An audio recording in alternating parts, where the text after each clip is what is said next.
साहित्य निधि में सुनिए शरद चंद्र चट्टोपाध्याय जी का लिखा हुआ उनका प्रसिद्ध उपन्यास पथ के दावेदार धारावाहिक रूप से। आज सुनिए भाग 8। कहते कहते भारती की मुखाकृति कठोर और गले की आवाज़ तीखी हो उठी। इस लड़की की माँ और यदु ने जो अपराध किया है वो क्या केवल इन लोगों को दंड देकर समाप्त हो जाएगा? डॉक्टर साहब को जब तक मैंने नहीं पहचाना था तब तक मैं भी इसी तरह सोचती थी, लेकिन आज मैं जानती हूँ कि इस नरक कुंड में जितना पानी है उसका भार आपको भी स्वर्ग के द्वार से खींच कर ले आएगा और इस नरक कुंड में डुबो देगा। आप में इतनी सामर्थ्य नहीं है कि इस दुष्कृति का ऋण चुकाए बिना ही मुक्ति पा जाएं। हम लोग अपनी ही गरज से यहाँ आते हैं अपूर्व बाबू। ये उपलब्धि ही हम लोगों के पथ के दावे की सबसे बड़ी साधना है। चलिए चलिए, अपूर्व ने कहा, लेकिन वो भारती की बातों पर विश्वास नहीं कर सका। सागौन का एक पेड़ दिखाकर भारती बोली, यहाँ सामने कई बंगाली रहते हैं, चलिए। बंगालियों के अतिरिक्त और जातियों में भी आप लोग काम करती हैं? हाँ, हमें तो सभी की आवश्यकता है, लेकिन प्रेसिडेंट के अतिरिक्त और कोई अन्य भाषाएं नहीं जानता। ये काम उन्हीं का है। वो भारत की सभी भाषाएं जानती हैं? हाँ। और डॉक्टर साहब? भारती हंस पड़ी। डॉक्टर साहब के संबंध में आपकी भी उत्सुकता रहती है। आपको इस बात पर विश्वास नहीं होता कि संसार में जो कुछ भी जान लेना संभव है वो सब कुछ जानते हैं। जो कुछ किया जा सकता है वो कर सकते हैं। उनके लिए अज्ञान या असाध्य कुछ भी नहीं है।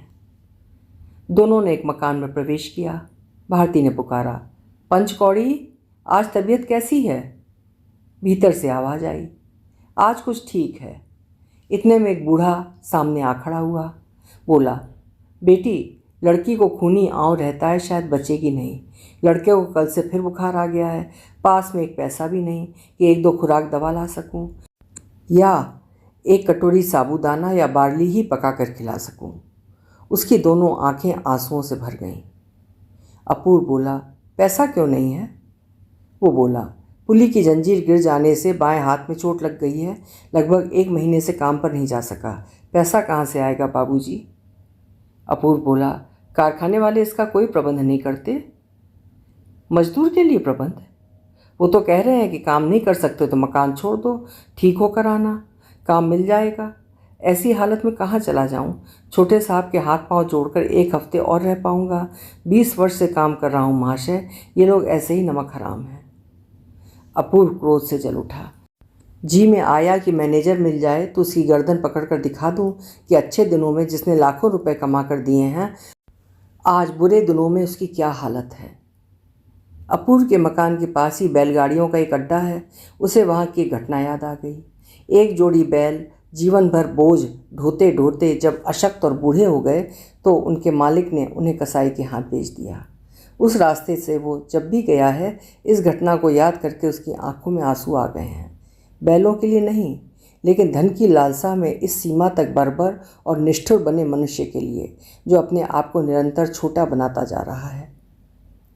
कमरे के कोने में सैकड़ों स्थान पर फटे पुराने बिछौने पर एक लड़की और एक लड़का अधमरे से पड़े थे। उनके पास जाकर भारती ने उनकी नब्ज देखी। भय के कारण अपूर्व वहाँ नहीं जा सका, लेकिन दरिद्रता पीड़ित उन दोनों बच्चों की वेदना उसकी छाती में चोट कर गई। कुछ देर के बाद भारती बोली, चलिए। पंचकौड़ी चुपचाप उदास मुख लिए खड़ा था। भारती ने स्निग्ध स्वर में फिर कहा, डरो मत, दोनों अच्छे हो जाएंगे। मैं डॉक्टर और दवा सबका प्रबंध कर देती हूँ। उसकी बात पूरी हो ही रही थी कि अपूर्व जेब में हाथ डालकर रुपया निकालने लगा। भारती ने जल्दी उसका हाथ पकड़कर रोक दिया। पंचगौड़ी की नज़र दूसरी ओर थी। वो ये देख नहीं पाया, लेकिन अपूर्व इसका कारण नहीं समझ सका। भारती ने अपनी अंगिया की जेब से 4 आने निकाल के उसके हाथ में देकर कहा, बच्चों के लिए 4 पैसे की मिश्री, 4 पैसे का साबूदाना ले आना और बाकी 2 आने का दाल चावल लाकर तुम खा लेना। कल तुम्हारा प्रबंध कर दूंगी। यह कहकर अपूर्व को साथ लेकर कमरे से निकल आई। रास्ते में अपूर्व ने पूछा, आपने मुझे पैसे देने से रोक दिया और स्वयं भी नहीं दिए, ये क्यों? देकर तो आ रही हूँ, इसी को देना कहते हैं। उसके इस दुर्दिन में पाई पैसे का हिसाब करके केवल 4 आने देना उसका अपमान है।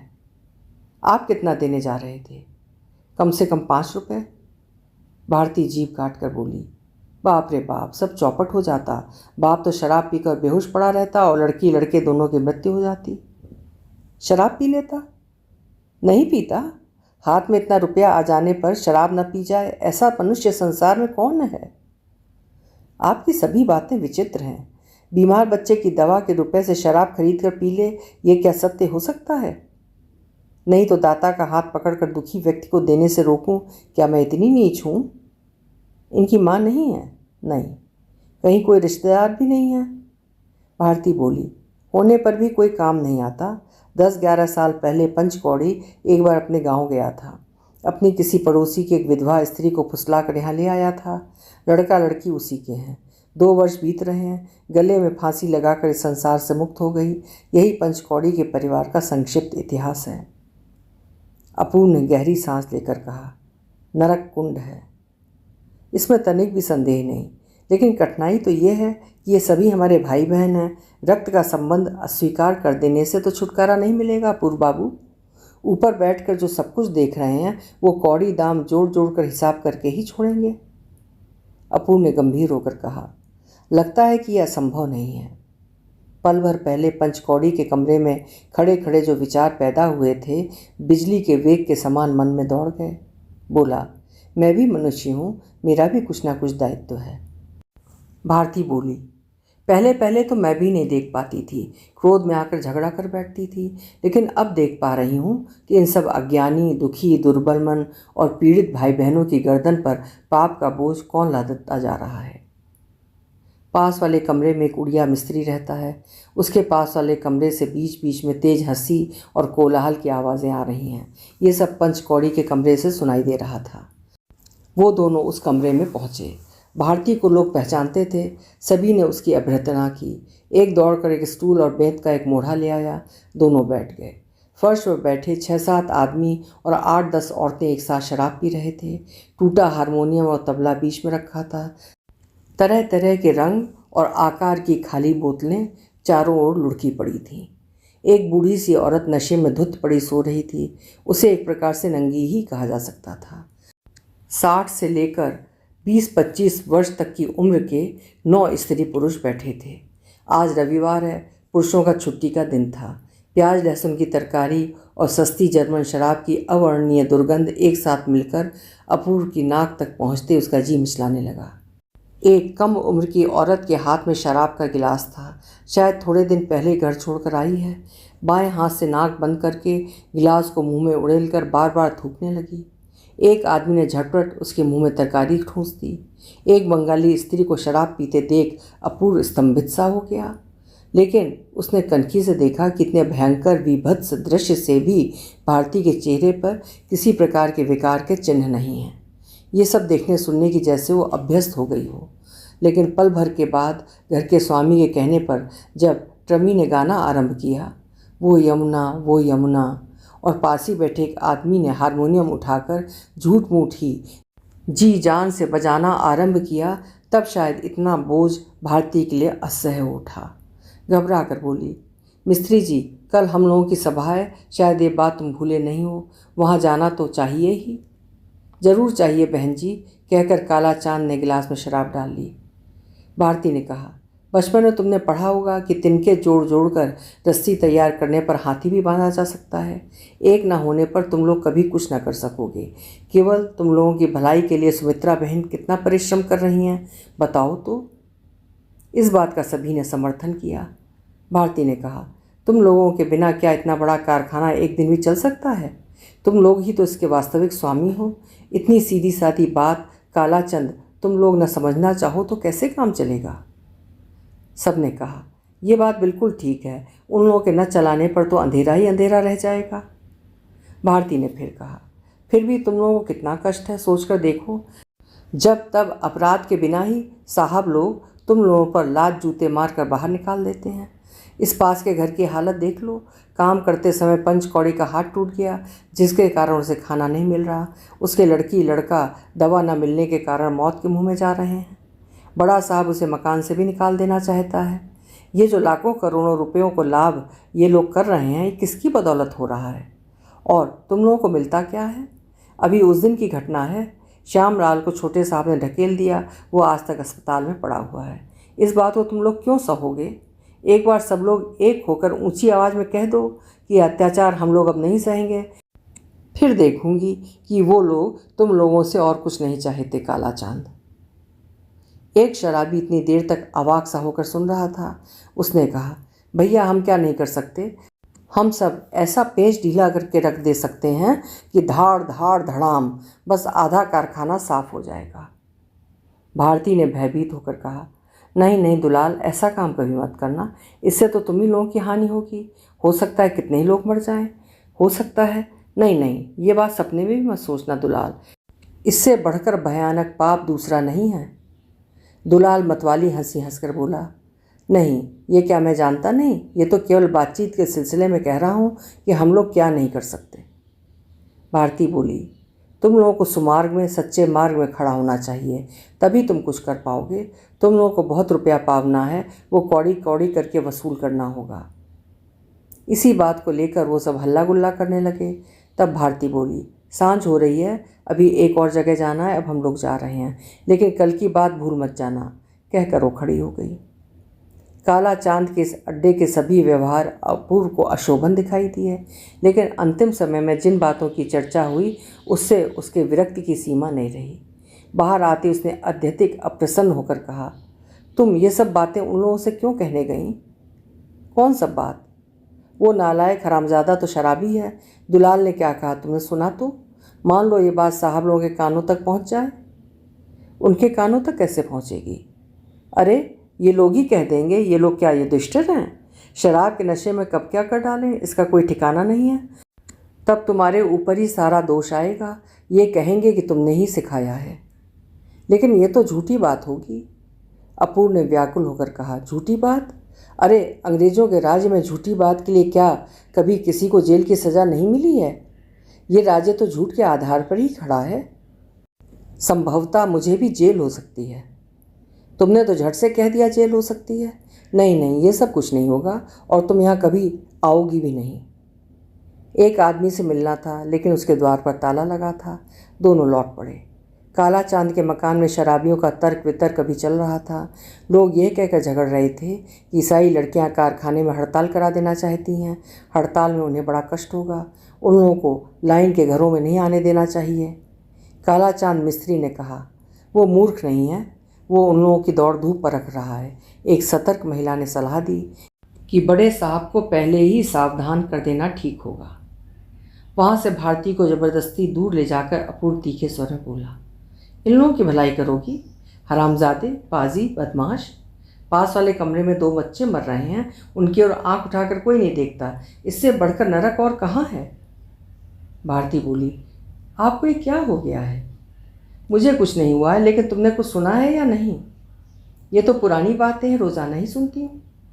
अपूर्व गरज कर बोला, ऐसी कृतघ्नता? इन्हीं को अपने दल में लाना चाहती हो? यूनियन बनाना चाहती हो? इनकी भलाई चाहती हो? भारती हल्की सी हंसी के साथ बोली, ये लोग भी तो हम लोगों में से ही हैं अपूर्व बाबू। इस छोटी सी बात को भूलकर आप संकट में पड़ रहे हैं। और भलाई भलाई तो डॉक्टर साहब की भी नहीं की जा सकती अपूर्व बाबू। अपूर्व निरुत्तर हो गया। दोनों चुपचाप फाटक पार करके घूमते हुए बड़ी सड़क पर पहुंच गए। बस्ती के छोर पर जहाँ से दलदल आरंभ होती है, वहीं तिमुहानी पर पहुंचकर भारती बोली, अगर आप घर जाना चाहें तो शहर जाने के लिए दाईं ओर का रास्ता है। अपूर्व ने खोए खोए से स्वर में पूछा, आप क्या कहती हैं? भारती बोली, अब आपका दिमाग ठंडा हो गया है और यथोचित संबोधन की भाषा याद आ गई है। क्या मतलब? मतलब ये कि क्रोध के कारण अब तक आप और तुम का भेद नहीं था, अब फिर वो लौट आया है। अपूर्व लज्जित होकर बोला, आप नाराज़ तो नहीं हुई? भारती हंसकर बोली, हुई भी हूँ तो क्या हर्ज है, चलिए। तो चलूँ? चलोगे नहीं तो क्या मैं अंधेरे रास्ते में अकेली जाऊंगी? अपूर्व चल दिया। उसके अंतर में एक ज्वाला सी धधक रही थी। उन शराबियों की बातों को किसी भी तरह भूल नहीं पा रहा था। सहसा कड़े स्वर में बोला, ये सब तो सुमित्रा का काम है। आपको वहाँ नेतृत्व करने के लिए जाने की क्या ज़रूरत है? ना जाने कौन क्या कर डाले और आपको लेकर खींचातानी आरंभ हो जाए। भारती बोली, हो जाने दीजिए। अपूर्व बोला, वाह रे, हो जाने दीजिए। असल बात यह है कि नेतागिरी करना आपका स्वभाव है, लेकिन और भी तो बहुत से स्थान हैं। कोई दिखा दीजिए ना। मुझे गरज नहीं है। भारती ने हाथ बढ़ाकर अपूर्व का दायां हाथ जोर से पकड़कर कहा, मेरा स्वभाव बदलेगा नहीं अपूर्व बाबू, लेकिन आप जैसे आदमी पर नेतृत्व कर पाऊं तो और सब छोड़ सकती हूँ। अगले दिन सुमित्रा की अध्यक्षता में फायर मैदान में जो सभा हुई उसमें उपस्थिति कम थी। जिन लोगों ने भाषण देने का वचन दिया था उनमें से भी अधिक लोग नहीं आ सके। सभा की कार्यवाही देर से आरंभ हुई।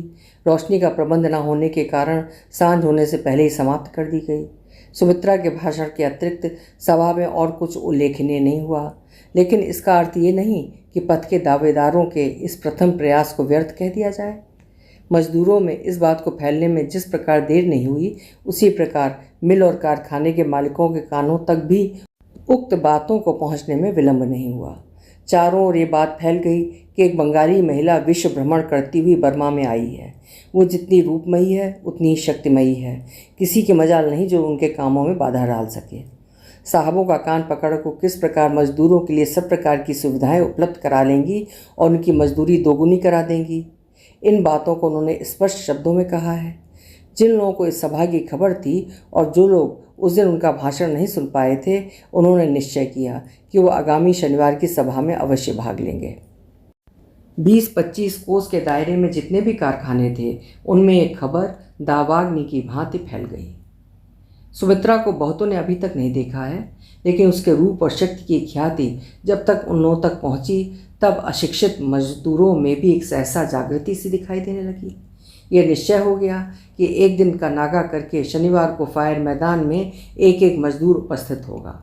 उसकी वाणियों उपदेशों से यदि कोई पारस पत्थर हो जिससे गरीब मजदूरों का दुखी जीवन रातों रात एकाएक आतिशबाजी के तमाशों की तरह चमक उठे, तो फिर जिस तरह हो सके वो दुर्लभ वस्तु उन्हें प्राप्त कर लेनी चाहिए।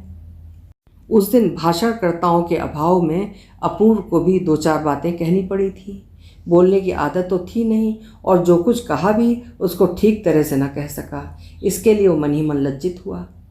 लेकिन आज अचानक खबर मिली कि उस दिन की सभा निष्फल नहीं हुई है, बल्कि उसका फल ये हुआ कि अगली सभा में सभी कारखानों में काम बंद करके कारीगरों मजदूरों के दलों ने उपस्थित होने का संकल्प कर लिया है। तब गर्व तथा आत्म प्रशंसा के आनंद से उसका हृदय रह रहकर फूल उठने लगा। उस दिन वो अच्छी तरह भाषण न दे सका, लेकिन प्रशंसा के साथ आगामी सभा में भाषण देने का निमंत्रण पाकर वो चंचल हो उठा। दोपहर के भोजन पर उसे रामदास को ये बात बता दी। एक दिन अपूर्व के लिए रामदास ने भारती का अपमान किया था। उस दिन से भारती के संबंध में उससे बात करते हुए अपूर्व को संकोच होता था। इन दोनों अपूर्व उस गृहहीन लड़की से चुपके चुपके जीवन में कितने बड़े काव्य कितने बड़े सुख दुख के इतिहास का निर्माण कर चुका था, इसकी उसे कोई सूचना नहीं दी थी। आज पुलक और रोमांच की अधिकता से अपूर्व ने सारी बातें बताईं। भारती, सुमित्रा, डॉक्टर साहब, नवतारा, यहाँ तक कि उस शराबी का भी उल्लेख किया। अपने पथ के दावेदारों के कार्यक्रमों और उपदेशों का वर्णन करते हुए उस दिन लाइन वाले कमरे के अभियान का भी विवरण दे दिया। रामदास ने कोई प्रश्न नहीं किया। एक दिन देश के इस व्यक्ति को जेल जाना पड़ा है, बेतों की मार खानी पड़ी है और न जाने क्या क्या दुख भोगने पड़े हैं, लेकिन एक दिन के अतिरिक्त और किसी दिन रामदास ने कोई बात नहीं बताई। आज सुमित्रा के पत्र को रामदास के सामने रखकर स्वयं को पथ के दावेदारों का एक विशिष्ट सदस्य बताकर उसने देश के काम के लिए नियोजित अपने जीवन का वर्णन किया। पत्र पढ़कर तलवल कर बोला, बाबूजी, ये सारी बातें आपने पहले मुझसे कभी नहीं कही। कहने से क्या आप हमारा साथ देंगे? कैसी बातें कर रहे हैं? मुझे तो आपने सहयोग के लिए आमंत्रित किया नहीं। उसके स्वर में आहत अभिमान की झंकार अत्यंत स्पष्ट होकर उसके कानों में गूंज उठी। जल्दी से बोला, इसका कारण है रामदास बाबू, इन कामों में कितना बड़ा दायित्व है और कितनी आशंकाएं, ये आप जानते हैं। आप विवाहित हैं, एक पुत्री के पिता हैं, इसलिए इस आग में मैंने आपको बुलाना उचित नहीं समझा। गृहस्थों को क्या देश सेवा का अधिकार नहीं? जन्मभूमि क्या आप लोगों की है? अपूर्व लज्जित होकर बोला, मैंने तो ऐसा नहीं कहा। मैंने तो केवल ये कहा है कि दूसरी जगह आपकी जिम्मेदारियां अधिक हैं, इसलिए विदेश में इतनी बड़ी विपत्ति में पड़ना उचित नहीं। शायद यही हो, लेकिन पराधीन देश की सेवा करने को तो विपत्ति नहीं कहते अपूर्व बाबू। हिंदुओं में विवाह एक धर्म है, मातृभूमि की सेवा करना उससे बड़ा धर्म है। एक धर्म दूसरे में बाधा देगा, अगर मैं ये जानता तो कभी विवाह नहीं करता। उसके चेहरे की ओर देखकर अपूर्व ने प्रतिवाद नहीं किया, मौन हो गया, लेकिन उसने इस तर्क का समर्थन भी नहीं किया। देश के काम में इस व्यक्ति ने अनेक कष्ट सहे हैं, आज भी उसके भीतर का तेज एकदम बुझा नहीं है। सामान्य प्रसंग से ही वो एकदम उत्तेजित हो उठा है। ये सोचते ही अपूर्व श्रद्धा से झुक गया, लेकिन उसे ये आशा नहीं थी कि बुलाने से ही वो पत्नी पुत्री की माया छोड़कर पद के दावेदार का सदस्य बन जाएगा। देश सेवा के अधिकार की उसकी स्पर्धा इन कई दिनों से बहुत ऊंची हो गई थी। सहसा इस प्रसंग को बंद करते हुए उसने आगामी सभा के कारण और उद्देश्यों का वर्णन न करते हुए बताया कि उस दिन को छोड़कर जीवन में कभी उसने भाषण नहीं दिया। सुमित्रा के निमंत्रण की उपेक्षा नहीं कर सकता, लेकिन एक ही बात बहुत से लोगों को सुना सके ऐसी भाषा का उसे अभ्यास नहीं था। तलवलकर ने पूछा, तो फिर क्या कीजिएगा? अपूर्व ने कहा, जीवन में कारखाना देखने का मुझे एक बार ही अवसर मिला था जिस पर भाषण दिया जा सकता है। उस कारखाने के अधिकांश मजदूर जानवरों जैसी जिंदगी बिताते हैं, ये मैं अनुभव कर आया हूँ, लेकिन न जाने क्यों इस विषय में तो कुछ भी नहीं जानता। रामदास ने हंसते हुए कहा, फिर भी क्या आपको बोलना जरूरी है? ना बोले तो क्या कोई हानि है? अपूर्व मौन रहा। रामदास बोला, लेकिन मैं इन लोगों की बातें जानता हूँ। कैसे जाना? इन लोगों के बीच मैं बहुत दिनों तक रह चुका हूँ अपूर्व बाबू। मेरी नौकरी के प्रमाण पत्रों को देखते समझ जाएंगे कि मैं देश के कल कारखानों और कुली मजदूरों के बीच ही जीवन बिताता रहा हूँ। अगर आज्ञा हो तो करोड़ कहानी आपको सुना सकता हूँ। वास्तव में इन लोगों को देखे बिना देश की वास्तविक स्थिति का ज्ञान हो ही नहीं सकता। अपूर्व ने कहा, सुमित्रा भी ठीक वही बात कहती है। बिना कहे उपाय नहीं है, और जानती हैं इसीलिए तो पद के दावेदारों की अध्यक्षा हैं। बाबूजी, आत्मत्याग का आरंभ यहीं से है। देश की नींव इन्हीं पर आधारित है। उसकी पूरी जानकारी रहने से आपका सारा उद्यम, सारी इच्छाएं मरुभूमि की भांति 2 दिन में सूख जाएंगी। ये बातें अपूर्व के लिए कोई नई नहीं थीं, लेकिन रामदास के हृदय से निकलने वाले शब्द उसके हृदय पर गहरा आघात करने लगे। रामदास और न जाने क्या कहने जा रहा था कि तभी पर्दा हटा। साहब के प्रवेश करते ही दोनों चकित होकर खड़े हो गए। साहब ने अपूर्व की ओर देखते हुए कहा, मैं जा रहा हूँ, आपकी मेज पर एक पत्र रखाया हूँ, ले लीजिएगा। साहब के जाने के बाद ऑफिस जल्दी ही बंद करके दोनों फायर मैदान की ओर चल दिए। उस ओर गाड़ी नहीं जाती थी, इसीलिए कुछ तेज चलना पड़ा। रास्ते में अपूर्व ने कोई बात नहीं कही। उसके जीवन का आज एक विशेष दिन था। वो आशंका और आनंद की उत्तेजना दोनों के बीच बहा जा रहा है। कारीगरों और कुली मजदूरों के संबंध में जो कुछ तो एक पुस्तक से और कुछ रामदास से उसने मसाला इकट्ठा कर लिया था, उन सबको मन ही मन बटोरते सजाते हुए अपूर्व चुपचाप चलने लगा। सन 1763 में बम्बई में किसी स्थान पर पहले पहल रुई का कारखाना खुला था। उसके बाद से उनकी संख्या बढ़ते बढ़ते आज कितनी हो गई है। उस समय कुली मजदूरों की कितनी शोचनीय दशा थी। उन्हें रात दिन मेहनत करनी पड़ती थी। उसके कारण विलायत के मिल मालिकों के साथ भारत के मिल मालिक का विवाद कब आरंभ हुआ था और कारखाने का कानून किस किस सन में किस तारीख को कौन कौन सी बाधाओं का सामना करते हुए पास हुआ, इस देश में पहले पहल प्रचलित हुआ और इस समय वो कानून परिवर्तित होकर किस स्थिति में है। उस समय और अब विलायत और भारत में मजदूरी की दर क्या है, उन सब की यूनियन बनाने की कल्पना कब और किसने प्रस्तुत की थी और उसका फल क्या हुआ था। उस देश के और इस देश के मजदूरों के बीच भले बुरे व्यवहारों की तुलना करने से क्या पता चलता है और लाभ तथा हानि का परिणाम उसमें कहाँ पर निर्दिष्ट हुआ है। आदि उसने जो विवरण इकट्ठे किए हों वो कहीं छूट ना जाएं, इस भय से उसने स्वयं को सतर्क कर लिया। सुमित्रा की दूरगामी दृष्टि उसे स्पष्ट दिखाई देने लगी और भारती, इतने थोड़े से समय में इतना ज्ञान और इतनी जानकारी उसने कैसे प्राप्त कर ली। हर्ष भरे विस्मय से उसका चेहरा चमक उठा, आंखें भीग गईं। मैदान में पहुंचकर उन लोगों ने देखा वहां तिल रखने के लिए भी स्थान नहीं है। कितने लोग इकट्ठे हुए हैं, कोई सीमा नहीं है। उस दिन जिन लोगों ने अपूर्व को वक्ता के रूप में देखा था, उन लोगों ने उसे रास्ता दे दिया था। जो लोग नहीं पहचानते थे वे भी उनकी देखा देखी हट गए। अपार जनसमूह के बीचों बीच मंच बना हुआ था। आज भी डॉक्टर लौटे नहीं थे। उनके अतिरिक्त पथ के दावेदारों के सभी सदस्य उपस्थित थे। मित्र को साथ लेकर किसी प्रकार भीड़ को ठेलता हुआ अपूर्व वहाँ पहुँचा। अच्छे वक्ता से जनता युक्ति और तर्क नहीं चाहती। जो बुरा है वो बुरा क्यों है, इससे उसे कोई सरोकार नहीं होता। उसे बस इतना सुनकर ही संतुष्टि हो जाती है कि जो बुरा है वो कितना बुरा हो सकता है। पंजाबी मिस्त्री के भयंकर भाषण में यही गुण और अधिक मात्रा में था, इसलिए श्रोता अत्यधिक उत्तेजित हो उठे थे। उसी समय हंगामा मच गया। एक कोने में बहुत से लोग एक दूसरे से धक्का मुक्की करते हुए भागने की कोशिश करने लगे। भीड़ को कुचलते रौंदते 20-25 गोरे पुलिस घुड़सवार तेजी से चले आ रहे थे। सभी के हाथ में लगाम थी, दूसरे हाथ में चाबुक और कमर में पिस्तौल।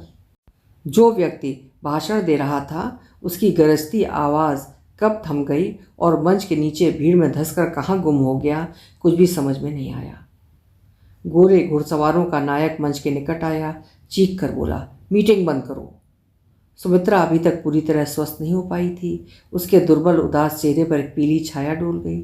उसने जल्दी से उठकर पूछा, क्यों? आज्ञा है। किसकी? सरकार की। किस लिए? हड़ताल करने के लिए मजदूरों को भड़काना मना है। सुमित्रा बोली, मजदूरों को बेकार भड़काकर तमाशा देखने के लिए हमारे पास समय नहीं है।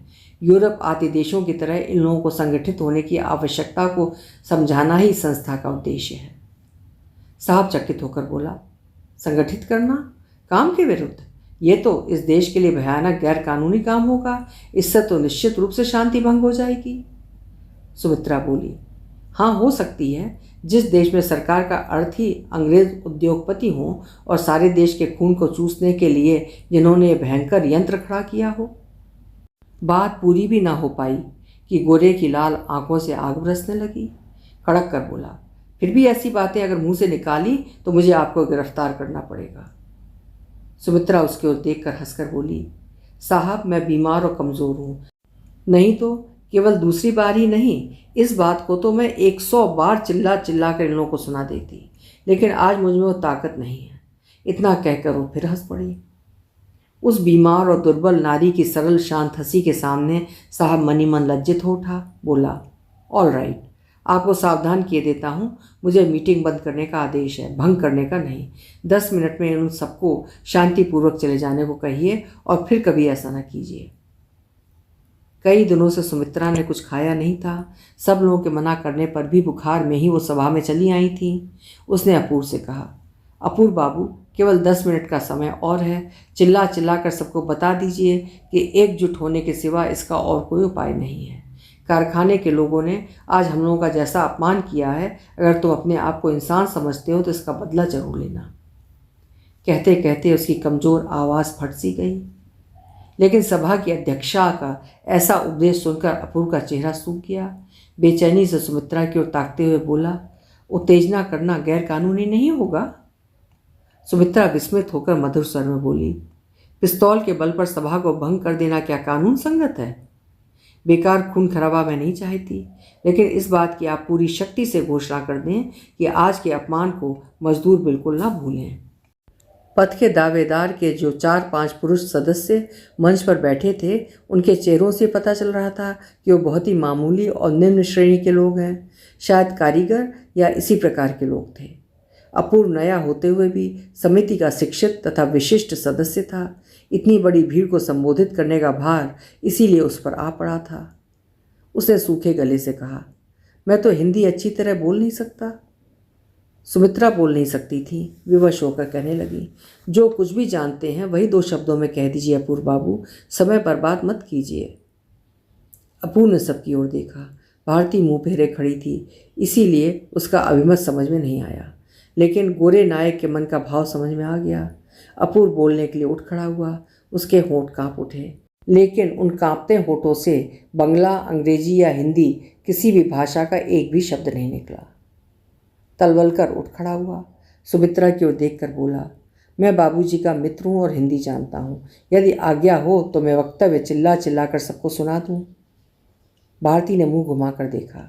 सुमित्रा आश्चर्य से देखती चुपचाप बैठी रही और उन दोनों नारियों की घूरती आंखों के सामने लज्जित, अभिभूत, वाक्यहीन, अपूर्व, स्तब्ध, मुंह नीचा किए जड़वत बैठ गया। रामदास ने ऊंची आवाज में कहा, भाइयों, मुझे बहुत सी बातें कहनी थी, लेकिन इन सब ने बलपूर्वक हम लोगों का मुंह बंद कर दिया है। इतना कहकर उसने पुलिस के घुड़सवारों की ओर संकेत किया। इन विलायती कुत्तों को जिन्होंने हमारे और तुम्हारे विरुद्ध ललकारा है, वो तुम्हारे कारखानों के मालिक हैं। वो नहीं चाहते कि कोई तुम्हें तुम्हारी दुख दुर्दशा के बारे में बताए। तुम उनके कारखाने चलाने और बोझा ढोने वाले जानवर हो, लेकिन तुम भी उन्हीं जैसे मनुष्य हो। उसी प्रकार पेट भर भोजन करने का, उसी प्रकार आनंद करने का अधिकार भगवान ने तुम्हें भी दिया है। अगर इस सत्य को समझ सको कि तुम लोग भी मनुष्य हो, तुम भले कितने ही दुखी, कितने ही दरिद्र और कितने ही अनपढ़ क्यों ना हो, फिर भी मनुष्य हो। तुम्हारी मनुष्यता के दावे को कोई भी किसी बहाने नकार नहीं सकता। ये चंद कारखानों के मालिक तुम्हारे सामने कुछ भी नहीं है। ये पूंजीपतियों के विरुद्ध गरीबों की आत्मरक्षा की लड़ाई है। इसमें देश नहीं है, जाति नहीं है, धर्म नहीं है, मतवाद नहीं है, हिंदू नहीं है, मुसलमान नहीं है, जैन सिख कुछ भी नहीं है। केवल है धन में उन्मत्त मालिक और गरीब मजदूर। तुम्हारी शारीरिक शक्ति से वो डरते हैं, वो तुम्हारी शिक्षा की शक्ति को संशय की नज़र से देखते हैं। तुम लोगों के ज्ञान पाने की आशंका से उनका खून सूख जाता है। अक्षय, दुर्बल, मूर्ख तुम लोग ही तो उनके विलास व्यसन के एकमात्र सहारे हो। इस सत्य को गांठ बांधना क्या तुम लोगों के लिए कठिन काम है? और इन्हीं बातों को स्पष्ट शब्दों के कहने के अपराध में क्या आज इन गोरों के सामने हमारे अपमान की कोई सीमा रहेगी? गरीबों की आत्मरक्षा की लड़ाई में क्या तुम लोग अपनी पूरी शक्ति न जुटा सकोगे? गोरा नायक भाषण का अर्थ नहीं समझा, लेकिन श्रोताओं के चेहरों और आंखों में मचलती उत्तेजना देखकर उत्तेजित हो उठा। अपनी रिस्ट वॉच की ओर वक्ता का ध्यान आकर्षित करते हुए बोला, और 5 मिनट का समय है, जल्दी खत्म कीजिए।